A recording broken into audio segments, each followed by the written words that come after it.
بسم اللہ الرحمن الرحیم نحمده ونصلی ونسلم علی رسولہ الکریم اما بعد۔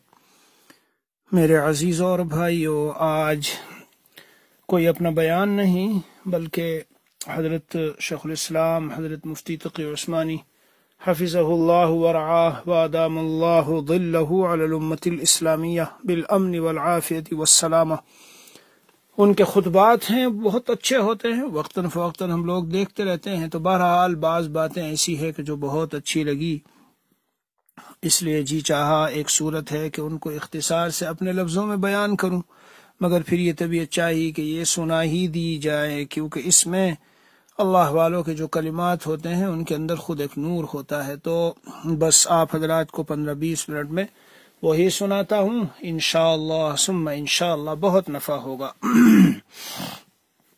حضرت عبداللہ ابن المبارک رحمہ اللہ کا ایک جگہ ذکر کرتے ہوئے حضرت نے خطبات میں لکھا ہے، حضرت عبداللہ ابن المبارک کے حالات بھی بڑے عجیب و غریب ہیں، ان بزرگوں کے تذکرے میں بھی بڑا نور اور بڑی برکت ہے، ان کے ایک ایک واقعے کے اندر یہ تاثیر ہے کہ اللہ تبارک و تعالی اس کی برکت سے دلوں کی دنیا بدل دیتے ہیں۔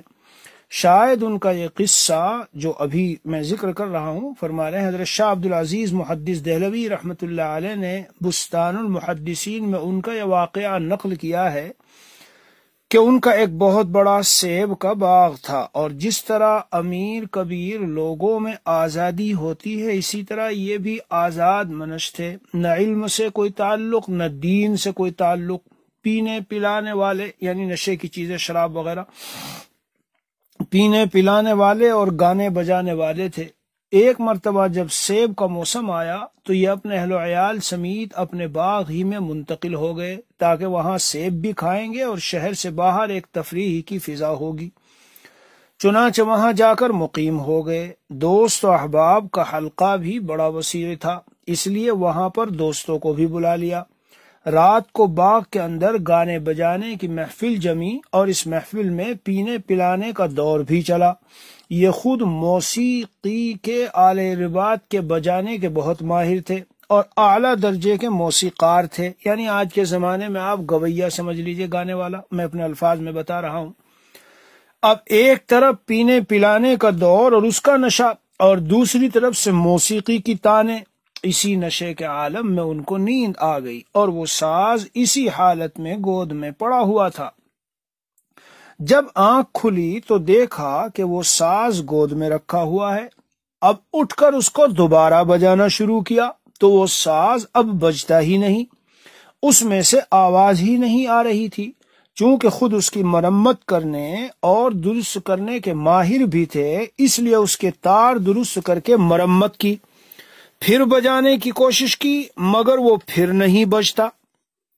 دوبارہ اس کے تار وغیرہ درست کیے اور بجانے کی کوشش کی، تو اب بجائے اس کے کہ اس کے اندر سے موسیقی کی آواز نکلے، قرآن کریم کی ایک آیت کی آواز آ رہی تھی، اور وہ قرآن کریم کی آیت یہ تھی، أَلَمْ يَأْنِ لِلَّذِينَ آمَنُوا أَن تَخْشَعَ قُلُوبُهُمْ لِذِكْرِ اللَّهِ وَمَا نَزَلَ مِنَ الْحَقِّ۔ اللہ اللہ اللہ، قرآن کریم بھی عجیب عجیب انداز سے خطاب فرماتا ہے۔ اس آیت کا ترجمہ یہ ہے کہ کیا اب بھی ایمان والوں کے لیے وہ وقت نہیں آیا کہ ان کے دل اللہ کے ذکر سے پسیجیں، اور اللہ نے جو حق بات اس قرآن کے اندر اتاری ہے اس کے لیے ان کے دلوں میں گداز پیدا ہو؟ کیا اب بھی اس کا وقت نہیں آیا؟ ایک روایت میں یہ ہے کہ یہ آواز اسی ساز میں سے آ رہی تھی، اور ایک روایت میں یہ ہے کہ جس جگہ وہ بیٹھے ہوئے تھے اس کے قریب ایک درخت پر ایک پرندہ بیٹھا ہوا تھا، اس پرندے کے منہ سے یہ آواز آ رہی تھی۔ بہرحال اللہ تبارک و تعالی کی طرف سے یہ غیبی لطیفہ تھا، اللہ کو نوازنا منظور تھا، پس جس وقت یہ آواز سنی اسی وقت دل پر چوٹ لگی اور خیال آیا کہ اب تک میں نے اپنی عمر کس کام کے اندر گوائی ہے۔ فوراً جواب میں عبداللہ ابن المبارک رحمہ اللہ نے فرمایا، بلا یا رب قد آن، بلا یا رب قد آن، کیوں نہیں اے میرے پروردگار، آ گیا اب وہ وقت، آ گیا، آ گیا اب وہ وقت، آ گیا، کیوں نہیں ہے میرے پروردگار، اب وہ وقت آ گیا۔ ہائے ہائے، اب میں اپنے ان سارے دھندوں اور مشغلوں کو چھوڑتا ہوں اور اللہ تعالیٰ کی طرف رجوع کرتا ہوں۔ چنانچہ سارے دھندے چھوڑ کر ہماتن دین کی طرف متوجہ ہو گئے۔ کہاں تو یہ عالم تھا کہ رات کے وقت بھی ساز و رباط کی محفلیں جمی ہوئی ہیں، پینے پلانے کا مشغلہ ہو رہا ہے، اور کہاں یہ انقلاب آیا کہ اس عظیم الشان کتابوں کے مؤلف بنے۔ اللہ عز و جل نے علم حدیث میں آپ کو بڑا اونچا مقام عطا فرمایا تھا۔ لکھا ہے، حضرت فرماتے ہیں، علم حدیث میں بہت بڑے بڑے علماء پر تنقید کی گئی۔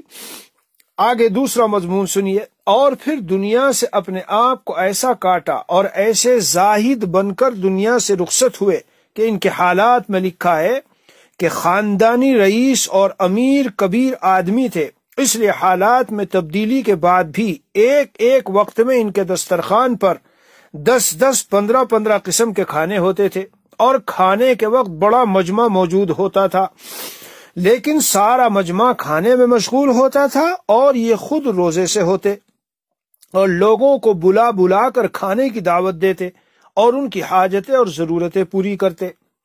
خراسان کے شہر مرو جہاں یہ پیدا ہوئے، وہاں پر ان کا جو مکان تھا اس کے بارے میں لکھا ہے کہ اس مکان کا صرف صحن 50 گز لمبا اور 50 گز چوڑا تھا۔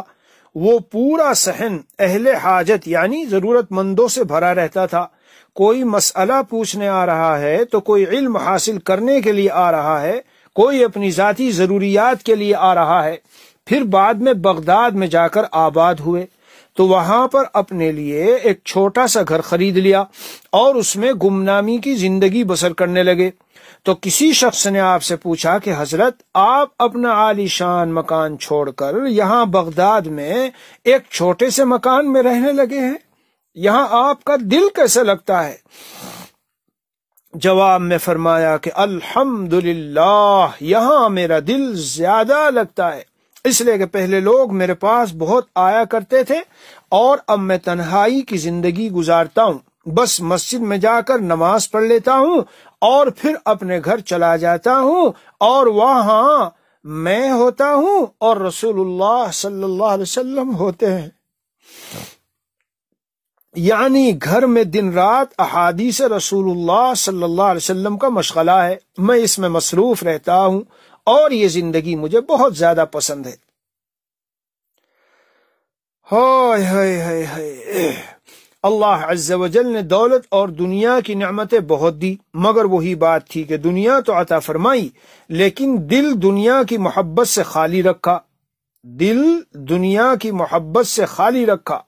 یہ جو کسی نے کہا ہے کہ دنیا ہاتھ میں ہو دل میں نہ ہو، یہ کیفیت اللہ عز و جل نے ان کو اس درجہ عطا فرمائی کہ اس کی مثالیں ملنی مشکل ہے۔ خراسان میں قیام کے دوران ایک مرتبہ انہوں نے حج پر جانے کا ارادہ کیا۔ جب بستی کے لوگوں کو پتہ چلا کہ یہ حج پر تشریف لے جا رہے ہیں تو بستی کے لوگ ایک وفد بنا کر ان کے پاس آ گئے کہ حضرت، ہم بھی آپ کے ساتھ حج کو جائیں گے تاکہ حج کے اندر آپ کی صحبت میسر ہو۔ انہوں نے فرمایا کہ اچھا، اگر تم لوگ بھی میرے ساتھ چلنا چاہتے ہو تو چلو، البتہ تم سب اپنا اپنا سفر کا خرچ میرے پاس جمع کرا دو تاکہ میں تم سب کی طرف سے اکٹھا خرچ کرتا رہوں۔ چنانچہ جتنے لوگوں نے جانے کا ارادہ کیا ان سب نے اپنے اپنے پیسوں کی تھیلی لا کر حضرت عبداللہ ابن مبارک کے پاس جمع کرا دی۔ انہوں نے وہ ساری تھیلیاں لے کر ایک صندوق میں رکھ دی اور اس کے بعد سفر پر روانہ ہو گئے۔ چنانچہ تمام ساتھیوں کی سواری اور کھانے کا انتظام وغیرہ کرتے رہے، یہاں تک کہ حج مکمل ہونے کے بعد ان سب کو مدینہ منورہ لے گئے اور وہاں جا کر ان میں سے ہر ایک سے پوچھا کہ بھائی، تمہارے گھر والوں نے مدینہ منورہ سے کیا چیز منگوائی تھی؟ چنانچہ ہر ایک کو بازار لے جا کر وہ چیز دلوائی۔ سن رہے ہو بھائیو، یہ حضرت عبداللہ بن مبارک رحمہ اللہ بہت عظیم الشان شخصیت گزری ہے، ان کے واقعات و حالات ہیں۔ پھر واپس مکہ مکرمہ تشریف لائے اور وہاں آ کر پھر ہر ایک سے پوچھا کہ تمہارے گھر والوں نے مکہ مکرمہ سے کیا چیز لانے کو کہا تھا؟ انہوں نے جواب میں کہا کہ فلاں چیز منگوائی تھی، چنانچہ ایک ایک فرد کو بازار لے جا کر وہ چیز دلوائی۔ پھر واپس سفر کر کے جب خراسان پہنچے تو وہاں سب کی عالی شان دعوت کی اور اس دعوت میں ہر ایک کو تحفے بھی پیش کیے۔ اس کے بعد وہ صندوق کھولا جس میں جاتے وقت ہر ایک کے پیسوں کی تھیلی رکھی تھی اور ہر ایک کو اس کی تھیلی واپس کر دی۔ اس طریقے سے سخاوت کے دریا بہائے۔ ایک مرتبہ حضرت عبداللہ بن مبارک رحمہ اللہ حج کو جا رہے تھے کہ ایک قافلہ بھی ساتھ تھا۔ راستے میں ایک جگہ پر قافلے والوں کی ایک مرغی مر گئی۔ قافلے والوں نے وہ مرغی اٹھا کر کوڑے کے ڈھیر میں پھینک دی۔ حضرت عبداللہ بن مبارک رحمہ اللہ قافلے والوں سے ذرا پیچھے تھے۔ انہوں نے دیکھا کہ قافلے والے تو اس مردہ مرغی کو پھینک کر چلے گئے۔ اتنے میں قریب کی بستی سے ایک لڑکی نکلی اور وہ تیزی سے اس مری ہوئی مرغی پر جھپٹی اور اس کو اٹھا کر ایک کپڑے میں لپیٹا اور جلدی سے بھاگ کر اپنے گھر چلی گئی۔ عبداللہ ابن المبارک رحمہ اللہ یہ سب دیکھ رہے تھے۔ وہ حیران ہوئے کہ اس مردہ مرغی کو اس طرح رغبت کے ساتھ اٹھا کر لے جانے والی یہ بچی کون ہے؟ چنانچہ حضرت عبداللہ ابن مبارک رحمہ اللہ بستی میں اس لڑکی کے گھر گئے اور پوچھا کہ وہ کون ہے اور اس طرح مردہ مرغی اٹھا کر کیوں لائی ہے۔ جب بہت اصرار کیا تو اس لڑکی نے بتایا کہ بات اصل میں یہ ہے کہ میرے والد کا انتقال ہو گیا ہے، جو ہمارے گھر میں واحد و تنہا کمانے والے تھے۔ میری والدہ بیوہ ہے، میں تنہا ہوں اور لڑکی ذات ہوں، اور گھر میں کھانے کو کچھ نہیں ہے۔ ہم کئی روز سے اس حالت میں ہیں جس میں شریعت نے مردار کھانے کی اجازت دے رکھی ہے۔ چنانچہ اس کوڑے کے ڈھیر میں جو کوئی مردار پھینک دیتا ہے ہم اس کو کھا کر گزارا کر لیتے ہیں۔ بس یہ سن کر حضرت عبداللہ ابن المبارک رحمہ اللہ کے دل پر چوٹ لگی۔ انہوں نے سوچا کہ یہ اللہ کے بندے تو اس حالت میں ہیں کہ مردار کھا کر گزارا کر رہے ہیں اور عبداللہ مبارک حج پر جا رہا ہے۔ چنانچہ اپنے معاون سے پوچھا کہ تمہارے پاس کتنے پیسے ہیں؟ اس نے بتایا کہ میرے پاس شاید 2000 دینار ہیں۔ انہوں نے فرمایا کہ ہمیں واپس گھر جانے کے لیے جتنے دینار کی ضرورت ہے تقریباً 20 دینار وہ رکھ لو اور باقی سب دینار اس لڑکی کو دے دو، اور اس سال ہم حج نہیں کرتے۔ ہوئے دین کی سمجھ رکھنے والے یہ تھے میرے عزیزو۔ اس سال ہم حج نہیں کرتے، اور ان دیناروں سے اس کے گھر والوں کو جو فائدہ ہوگا اللہ کی رحمت سے امید ہے کہ اللہ تعالی حج سے زیادہ اجر و ثواب اس پر عطا فرمائیں گے۔ اللہ اللہ اللہ، یہ کہہ کر واپس چلے گئے۔ غرض یہ کہ ایک دو نہیں بلکہ ایسے ایسے بے شمار فضائل اللہ تعالیٰ نے ان کو عطا فرمائے تھے کہ ہم ان کا تصور بھی نہیں کر سکتے۔ ایک دفعہ کا واقعہ ہے کہ جب وہ کبھی شہر رقہ میں جایا کرتے تھے تو ایک نوجوان ان سے آ کر ملا کرتا تھا اور آ کر کبھی کبھی مسائل بھی پوچھتا تھا، کبھی دوسری باتیں آ کر پوچھتا۔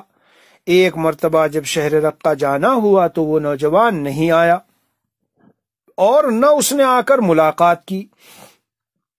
آپ نے لوگوں سے پوچھا کہ ایک نوجوان تھا جو ہمیشہ آ کر ملاقات کیا کرتا تھا، وہ نظر نہیں آ رہا ہے، وہ کہاں گیا؟ لوگوں نے بتایا کہ اس پر قرضہ بہت ہو گیا تھا اور جس شخص کا قرضہ تھا اس نے اس کو گرفتار کرا دیا ہے، اس لیے وہ جیل میں ہے۔ ان کو بڑا دکھ ہوا۔ انہوں نے لوگوں سے پوچھا کہ کتنا قرضہ ہو گیا تھا؟ لوگوں نے بتایا کہ 10,000 دینار۔ پھر معلوم کیا کہ کس کا قرضہ تھا۔ لوگوں نے بتایا کہ فلاں شخص کا قرضہ تھا۔ چنانچہ آپ اس شخص کی تلاش میں نکلے اور پتہ پوچھتے پوچھتے اس کے گھر پہنچے اور جا کر اس سے کہا کہ ہمارا ایک دوست ہے، تمہارا قرضہ اس کے ذمے ہے جس کی وجہ سے وہ جیل میں ہے۔ میں وہ قرضہ تمہیں ادا کرتا ہوں، لیکن ایک شرط ہے۔ میرے عزیزوں اور بیان سننے والوں اور یہ دین کی باتیں سننے والوں اور یہ اللہ والوں کے قصے سننے والوں، غور سے سننا اب جو آگے بات آ رہی ہے۔ حضرت عبداللہ بن مبارک اپنے اس دوست اور ساتھی اس کا قرض ادا کر رہے ہیں، اور کیا فرماتے ہیں، میں تمہیں وہ قرضہ ادا کر دیتا ہوں، تم ان کو جیل سے چھوڑو، لیکن ایک شرط ہے، وہ یہ کہ میرے سامنے وعدہ کرو اور قسم کھاؤ کہ میرے جیتے جی اس شخص کو یہ نہیں بتاؤ گے کہ یہ قرضہ کس نے ادا کیا، جس نے تمہیں جیل سے رہائی دلائی کس نے، بتانا نہیں ہے اس شخص کو۔ چنانچہ اس شخص نے قسم کھائی کہ میں نہیں بتاؤں گا۔ انہوں نے 10,000 دینار اس کو دیے اور کہا رہا کر دو، چنانچہ وہ جیل سے رہا کر دیا گیا۔ جب وہ نوجوان جیل سے رہا ہو کر شہر میں آیا تو اس کو پتہ چلا کہ چند روز سے حضرت عبداللہ مبارک یہاں آئے ہوئے تھے۔ لوگوں سے پوچھا کہ یہاں سے کب نکلے ہیں؟ لوگوں نے بتایا کہ ابھی نکلے ہیں۔ چنانچہ وہ نوجوان بھی آپ کے پیچھے دوڑا اور راستے میں آپ کو پکڑ لیا۔ حضرت عبداللہ مبارک رحمہ اللہ نے فرمایا کہ میں نے سنا تھا کہ تم جیل میں ہو۔ اس نے جواب دیا کہ جی ہاں، میں جیل میں تھا، اب اللہ تعالی نے رہائی عطا فرما دی۔ انہوں نے پوچھا کہ کیسے رہائی ہوئی؟ اس نوجوان نے کہا کہ بس اللہ تعالی نے غیب سے فرشتہ بھیج دیا، اس نے میرا قرضہ ادا کر دیا، اس لیے مجھے رہائی مل گئی۔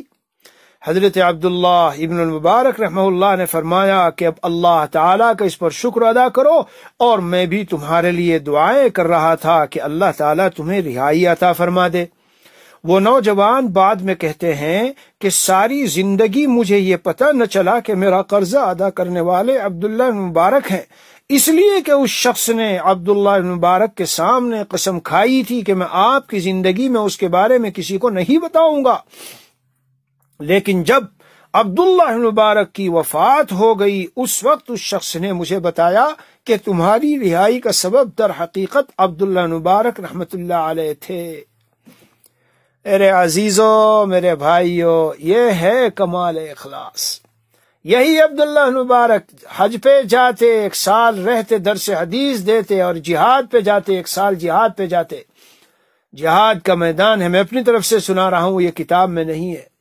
دشمن ادھر سے دشمن پکار رہا ہے، للکار رہا ہے، ادھر سے ساتھی جاتے ہیں، لڑتے ہیں، شہید ہو جاتے ہیں۔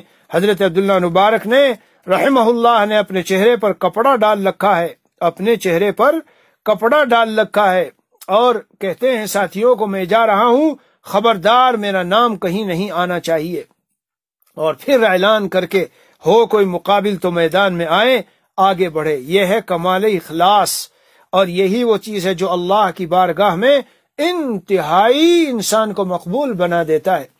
ارے عزیزو، یہ جو واقعات میں نے سنا دیے، ایسے ہی واقعات حضرت عمر بن عبدالعزیز کے بھی ملیں گے۔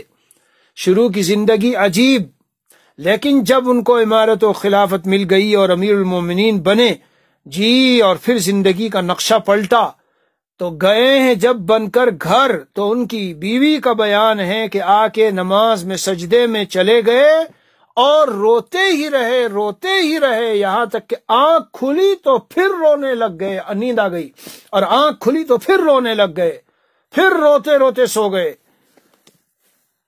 اللہ عز و جل کے یہاں حدیث شریف میں آئی، اب جو باتیں ہیں میں اپنی بیان کر رہا ہوں، اللہ عز و جل کے یہاں حدیث شریف میں آیا ہے، جس کا خلاصہ ہے، الفاظ بعینی ہی یاد نہیں، ان لربکم، تمہارے رب کے لیے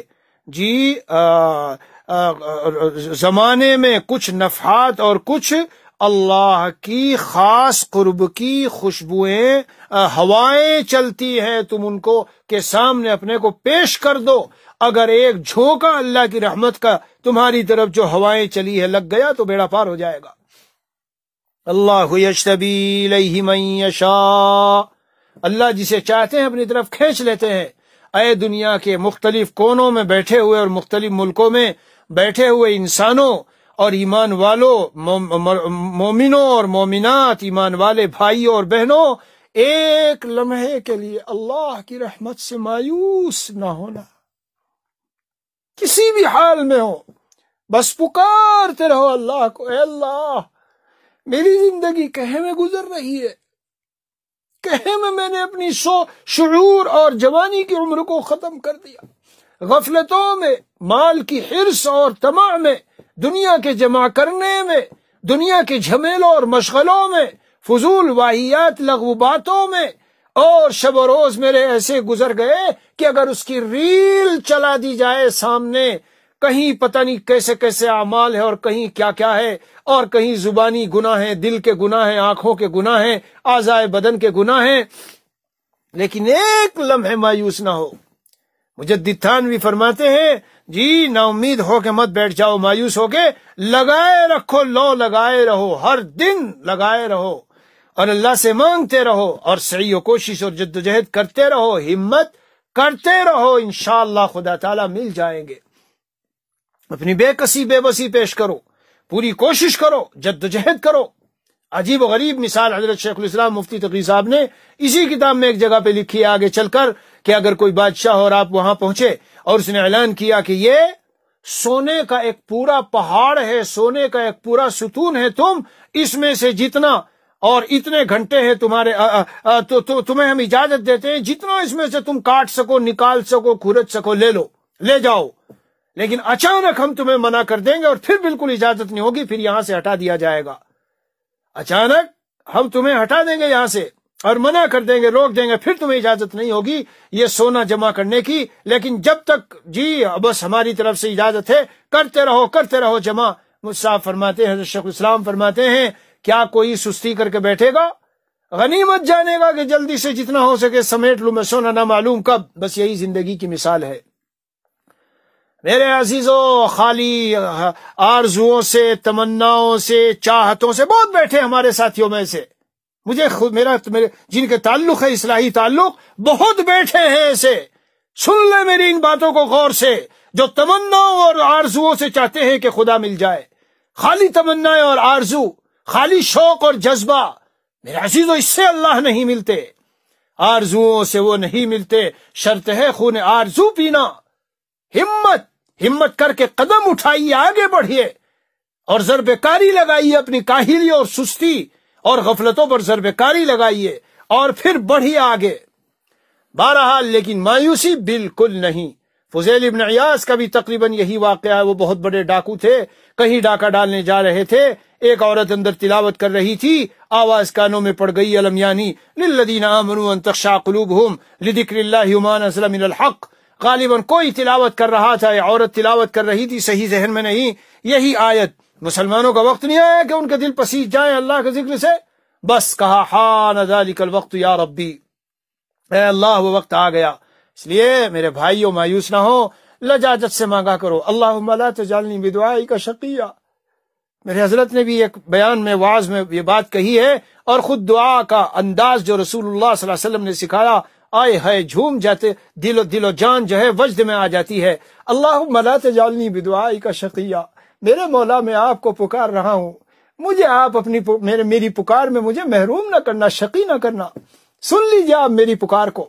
ایک روایت میں جب کوئی بندہ کہتا ہے یا ارحم الراحمین یا ارحم الراحمین یا ارحم الراحمین 3 مرتبہ، اللہ تعالیٰ ادھر سے کہتے ہیں ہاں بندے میں نے سنا، میں ارحم الراحمین ہوں، تو اقرار کر رہا ہے میں تیرے ساتھ رحمت کا معاملہ ہی کروں گا، میں تیرے ساتھ رحمتی کا معاملہ کروں گا۔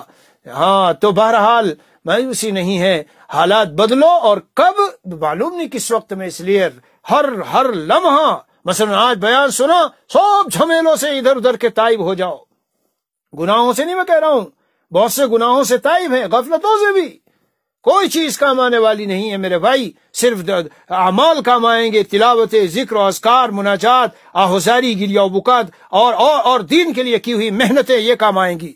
آج ذرا 2-1 منٹ زیادہ ہوا، بہرحال اللہ عز و جل ہم سب کو اپنی طرف جذب فرما لے، بلا استحقاق اللہ ہمیں جذب فرما لے، اپنا بنا لے۔